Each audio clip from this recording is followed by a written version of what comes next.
ഈ 2020യുടെയും അതുപോലെ തന്നെ ഇവരുടെയൊക്കെ പ്രചരണം നോക്കിയിട്ടുണ്ടെങ്കിൽ നമുക്കറിയാം ഈ മറ്റേ എന്താണ് കാക്കക്കുയിൽ, നീലക്കുയിൽ, മഞ്ഞക്കുയിൽ, വെള്ളക്കുയിൽ എന്നൊക്കെ പറഞ്ഞിട്ടുള്ള കുറേ ചാനലുകളുണ്ട്. ഈ ചാനലുകൾ ഇവരുടെ പുറകെ എന്ത് ചെയ്യുകയാണ്, നടക്കുകയാണ്. എന്നിട്ട് ഇവരുടെ ഇന്റർവ്യൂ എടുത്തിടുകയാണ്. അവരുടെ മുമ്പിൽ ഇവർക്ക് ധൈര്യമായിട്ട് ഇരുന്ന് കൊടുക്കുക. അല്ലാതെ കരണ്ട് താപ്പറൊന്നും ഇവർ വിളിക്കാനും പോണില്ല.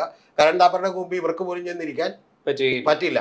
പകരം എന്ത് ചെയ്യുക, റീൽ ഇടുക, അങ്ങോട്ടും കൂടെ നടക്കുക. പിന്നെ ഇവർ ചെയ്യുന്ന ഏറ്റവും വലിയ വൃത്തികേടുണ്ട്. ആ വൃത്തികേട് എന്താണെന്ന് വെച്ചാൽ ആരെങ്കിലും മരിച്ചെന്ന് വെച്ചോ, അപ്പൊ ഏതെങ്കിലും നടിമാർ വന്നിട്ട് പോകുന്നത് കണ്ടോ എന്ന് പറഞ്ഞിട്ട് എന്ത് ചെയ്യുക, ഇടുക. എന്നിട്ട് പ്രത്യേക ഫോക്കസുകൾ എന്ത് ചെയ്യുക, കൊടുക്കുക. അത് കേൾക്കാൻ നമ്മുടെ ഈ നാട്ടിലെ കുറേ ഞരമ്പന്മാരായിട്ടുള്ള ആളുകളുണ്ട്. ഇത് യഥാർത്ഥത്തിൽ ഒരു ഞരമ്പാണ്. കാരണം വെച്ചാൽ ഇതുപോലെ മണ്ടത്തരങ്ങൾ കേട്ട് ചിരിക്കാനുള്ള ഒരു കാര്യം. ഞാൻ ഈ ഇന്റർവ്യൂ വളരെ കഷ്ടപ്പെട്ടാണ് കണ്ടത്. സത്യത്തിൽ കണ്ടപ്പോഴത്തേക്കും എനിക്ക് ആദ്യം തന്നെ ഷെഫീനോട് എനിക്ക് വലിയ വൈരാഗ്യം തോന്നിയായിരുന്നു. കാരണം എന്താ വെച്ചാൽ എന്തിനാണ് ഇത്ര വലിയൊരു തമ്പ് കൊടുത്തതെന്ന് പറഞ്ഞാൽ മണ്ടൻ മായി എന്ന് പറഞ്ഞിട്ടുള്ള വാക്കാണ് കൊടുത്തിട്ടുള്ളത് കൃത്യം. പിന്നെ പക്ഷെ കണ്ടു കഴിഞ്ഞപ്പോൾ എനിക്ക് തോന്നി ഇത് പെർഫെക്റ്റ് ആണെന്ന് എനിക്ക് എന്ത് തോന്നി.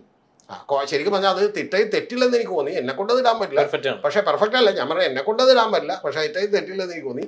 ഇതുപോലെയുള്ള കുറെ വേതാളങ്ങൾ എടുത്ത് ഇതുപോലെ വെച്ചേക്കാണ്. ഇനി ശരിക്കും പറഞ്ഞാൽ പിന്നെ അഖിൽ മാരാരുടെ 6ാമത്തെ പ്രസവത്തിന് കഴിഞ്ഞിട്ട് അവൻ ഇടിക്കുന്ന ഒരു അരിയുണ്ട എനിക്ക് കഴിക്കണമെന്നുണ്ട്.